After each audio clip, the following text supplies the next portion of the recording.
They sought out to destroy us and make us believe everything African was bad and everything European was better and more desirable. To this day, we foolishly believe that. They turned around and equated ourselves and called us black and equated us to the devil who is black, and we must shy away from the devil. They equated themselves to the angels who are white, and we are supposed to worship the white angels. So it is, the lies began from such a basic level. The criminalization of blackness, the seed of black self-hate, black mistrust of each other was sown way back then, centuries ago. We have failed to undo the lie. I call it lie number one. So on that particular lie, I would like to say to our ministers of health, ministers of education, my apology, to our ministers of education, why do we continue to use colonial textbooks? You, as the ones responsible for correcting the miseducation of the African, we're asking you to please do something about our educational system. Yes, we understand IT is important in this day and age, but let's not forget our history. For us to heal from the legacy of slavery and the legacy of colonization, we must understand our history. We must understand how we got to be where we are. That is the only way we can strategize on how we can get ourselves out of the doldrums we find ourselves in. So to the ministers of education across the continent, please, we're asking you to do something about the miseducation of the African. We're asking you to do something about teaching our children our history. That is the only way we are going to turn the corner and heal ourselves from the lies that anything black is bad and everything Western is better and more desirable. I appreciate that the education system that Africans we are using is not real, is not compatible with our real history. Let us look on history. Someone from another house come to your house and telling the story of you, how your ancestors were living back in days. This is not true. We can't get our real wisdom of our continent in this way. It can't. So she called on the ministers of education in the continent to change this system of education to the whole continent, that Africans now must start learning the real history of ourselves. We can't allow someone from abroad the continent come and tell us our history. That is not impossible. That is impossible. So let us continue listening this speech from our Mama Africa. Our children must understand our history, and education is where it begins. We're counting on you to do the right thing. The African educational system must be revisited. Let's get rid of the old colonial history textbooks. We are in a position to write our own history, starting with the history in your own countries. Let our children know who our heroes are in our own countries, not heroes from miles, thousands of miles away. Let's teach our children the truth and nothing but the truth. And after they started and destroyed our minds and brainwashed us, they went on to destroy our continent, this time physically. They met in Berlin and strategized on how to see to it that Africa and her children are forever defeated and dominated. May I repeat that? They met in Berlin for 4 months to see to it that Africa and her children are forever defeated and dominated. November 1884 to February of 1885. chopped us up into the tiny little economies that we are today, economies that can never survive. What I wonder every day is that why is it that we have been incapable of rebuilding and reconstructing the Africa that once was? Why is it that we continue to run ourselves as the little bitty economies, countries that are equivalent to a state, to a county in some nations, and we call ourselves countries? And we wonder why we're defeated at the negotiating table day in and day out.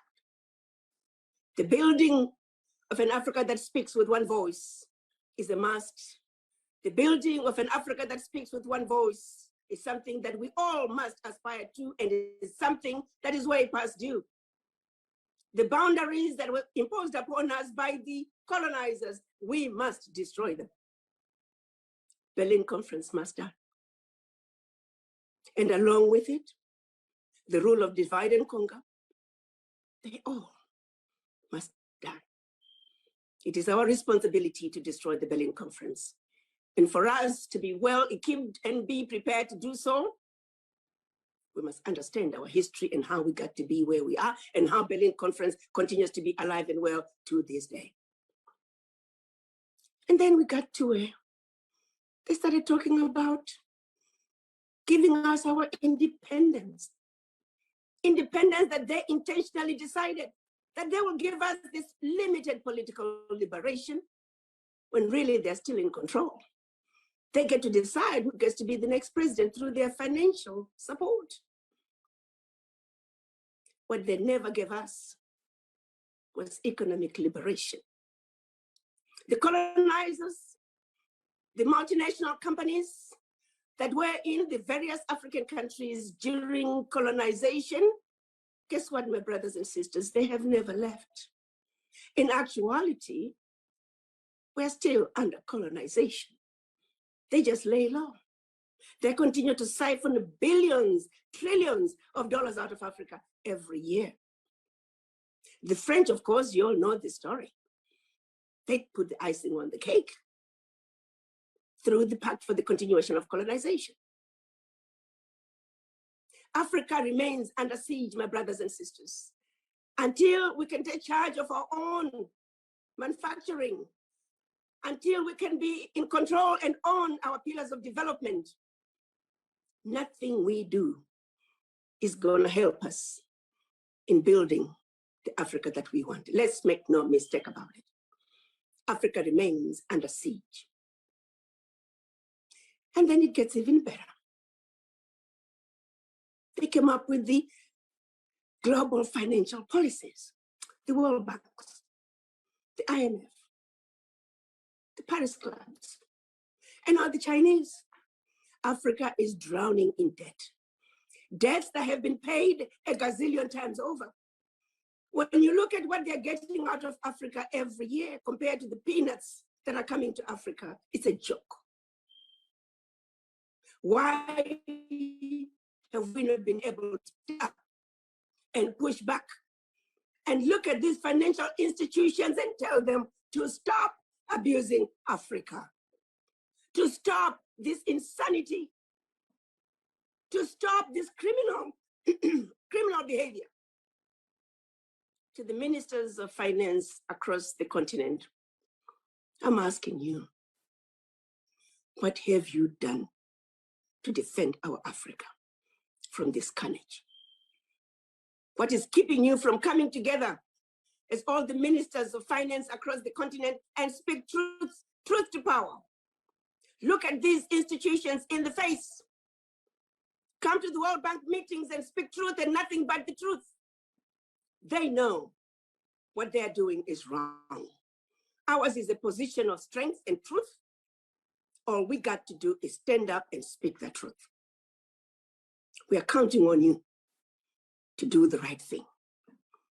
I know sometimes there's fear, and I'm asking the heads of states to please allow your ministers to speak the truth to power, so they don't have to worry about speaking up and then getting fired.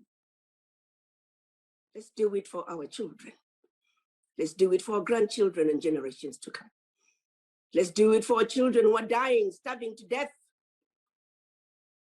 dying from disease. Let's do it for our youth.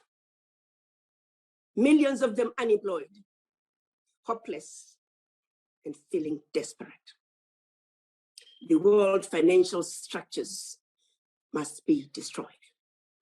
And Africa demands to be treated fairly. We can no longer continue to be victims of this blatant abuse. No country can survive with such high debt repayments. This is wrong. And we're counting on you, African foreign ministers, to stand up and speak truth to these financial institutions. And then we go to the World Trade Organization. Well, hope you listened to this speech from the beginning up to now.